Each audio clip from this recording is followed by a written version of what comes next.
So this right here is a rainwater collection system that comes from the downspout of the roof. Um, a lot of people think that the rain collection is illegal, and the reason for that is that it used to be in a lot of places. Now it's actually recommended now in most states and not illegal. So specifically talking about the Southwest United States because that's where I'm at. I know California, Nevada, Arizona, Utah, they all allow for it and if not encourage it. I am specifically referencing the state law for Utah, Nevada, California, and Arizona that talks about how it is legal and talks about any regulations that might apply to capturing rainwater. It took me no time to research this, so takeaway, just make sure that you look into the laws for wherever you live. And in many of these places, it did used to be illegal, but it no longer is in the majority of places that I've looked into. And it's because there's a lot of benefits, as you can see on the screen. Honestly, capturing your own rainwater, not only does it help conserve so that you're not pulling from the actual water systems, but it helps avoid pollutants that get back into the lakes and rivers. We had a fairly good sized storm the other day. It rained on and off, well, pretty much on for the whole day. And from the one spout, I was able to collect. We filled this up, which is just over 50 gallons. It's probably 55 gallons. And then it kept on coming. And so I pulled another one out that I was going to set up on a different downspout. And we filled that one up and it kept on coming. So I filled up another. So I have over 150 gallons right here of rainwater collected from the downspout, from one downspout. So a couple things on here, and I'll go over all of the parts that I have. You can see the actual water diverter up there, and then a hose that comes on and plugs it in here. I would actually put the intake on the top, not on the side. I don't know why I did it on the side, but it actually leaves out about 2 inches that I'm not going to collect. And it's hard to get it completely watertight because it's slightly curved right there. Down here, I lifted it up a bit and it's more of a flat area. This one is watertight. Uh, Getting the attachment on the bottom part is tricky, but I'll show you how to do that. And then I just have the actual attachments here to open and close the water. So for now, what I have it done, I have it hooked up to my hose. And a couple of other things you need to keep in mind.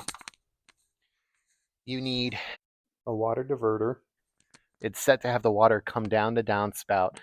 And if you're getting too much water the way these are created, it's actually going to overflow up here and then it's going to just divert down the regular spout anyway, so it doesn't completely shut it off. This one up here is a slightly more expensive model. I ordered a different one that's only like $15 to $20 that does the same thing. So that has two different downlines that I can do. It's plugged on the left side, but I can unplug it. I'm not going to need two different downlines. I can just change the hose to go into a different place. So once it's set up like this, then I can just open it up and water the garden with the hose. A couple things though that you do want to take into account. The downspout diverter needs to be higher than your intake on your water tank. And your outflow of water from the water tank should be higher than your raised beds or wherever you're trying to water because it's going to use gravity to push the water out. I took into account that part. I forgot to take into account this part, and I was just lucky enough that it's higher than my raised bed, so I'm able to water my raised beds with the hose just from the gravity of this. These are temporary. I'm not going to keep them here. I'm going to eventually attach these to other downspouts, but for now, they're full.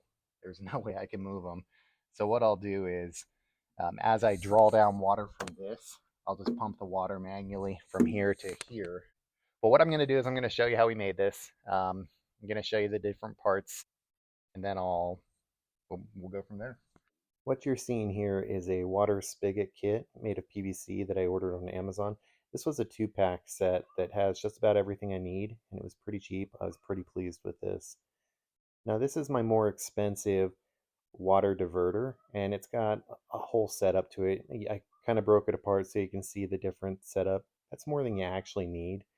But once you put it together, You can see kind of how it fastens together. It has debris catchers in there, filters, and then it's set up to have one of the spigots flow out. And that's what you're going to hook up to your hose. I ordered a 4-foot hose attachment, and it's that hose that flows into your rain barrel to collect the water.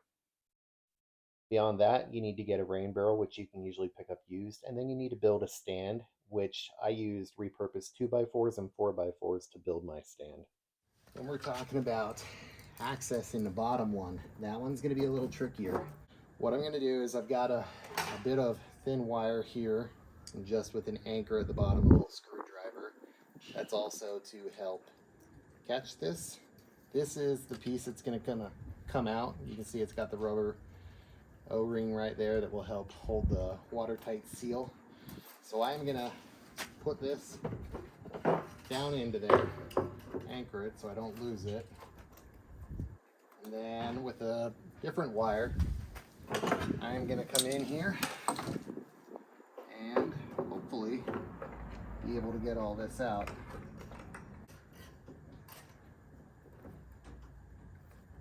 Alright, that took more doing than I thought. But now, with my fingers, I can pull it through. I'm going to still hang on to it up here, just in case I need to access it again. And then what I'm going to do with the other piece up here, slide that around, make sure I've got it threaded right.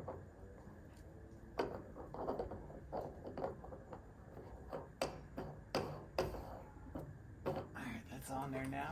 Now all I need to do is tighten it. To tighten it, I'm just going to gently grab it with right here. I'm going to hand tighten it as much as I can. And I tried to do this one more on the flat side. You can see it kind of bends and bows at the bottom. Tried to do it at the flat side. Okay, and then I'm just going to go in and down here, tighten it up. That's how you do it. Next step that you need to do is build some kind of a base. I could have built this better. I just used recycled wood that I had around the yard, 4x4s and 2x4s. It needs to be sturdy, and it needs to take into account that you don't want the overall height after it's on the stand higher than where the water intake is. So the water intake on your downspout needs to be higher. Another thing to take into account is get this where you want it now, because once it starts to fill up with water, it's going to be over 400 pounds. So have everything aligned and centered and pointing in the direction that you want it to be from the start. So I have it fairly centered here. This is going to be where my PVC pipe comes out to water the raised beds. The hose right here is already set up to go on the intake, set up on the downspout. I'm now going to cut a 9.5 section right up here, and I made sure that this will reach. So a 9.5 section to attach this. So we'll cut that away.